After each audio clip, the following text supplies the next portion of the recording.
we think about productivity, we always think about that one way that we all talk about, like how to get more out every minute of your day. And I'm here to share you two different approaches to productivity, and you can kind of feel into which one feels most natural to you or most appealing to you. So the first one is called the athlete approach to productivity, and the second one is called the artist approach to productivity.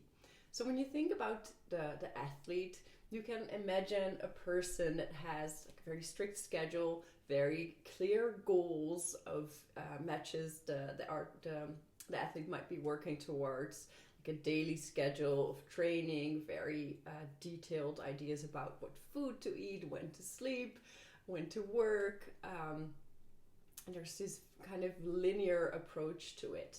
So there's a reflection, maybe a reflection moment every week, seeing how the next week the athlete can be 1% better than the week before, always aiming for going to the next level. Very structured, very organized, very goal-oriented.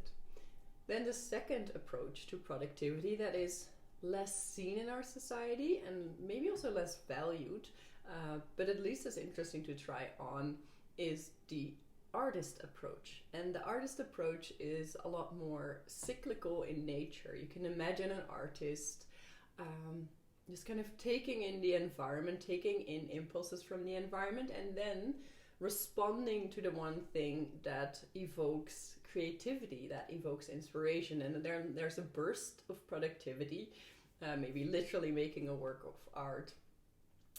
But for those of us that aren't artists, there's this burst of productivity in the things we do, followed by moments of rest and reflection. It's a bit less predictable, and it requires a lot more freedom, a lot more openness to what is to come, and a lot more trust for what is to come. And for me personally, I've been trying for a long time to use the athlete's approach. I've always been very structured, doing a lot of things at the same time, but with that, not honoring my internal cycles, not honoring that sometimes I have a lot of energy and very inspired, and sometimes I need to rest and reflect. So for me, the challenge for this year is to really see, can I tap into the artist more? Can I trust that the right connections, the right collaborations, the right inspiration will come to me, the right opportunities, the right clients, if I just open myself up more for these cycles, and also honor the rest and the being receptive and the flow of life. And I'm not saying that might be the perfect method for you, but I'm just encouraging you to reflect on what feels more natural for you. Do you feel like you are more of an artist or more of an athlete, and how could that impact the way you structure your day, your weeks, your year? I'll put 2 book recommendations in the comments so you can have a look at that.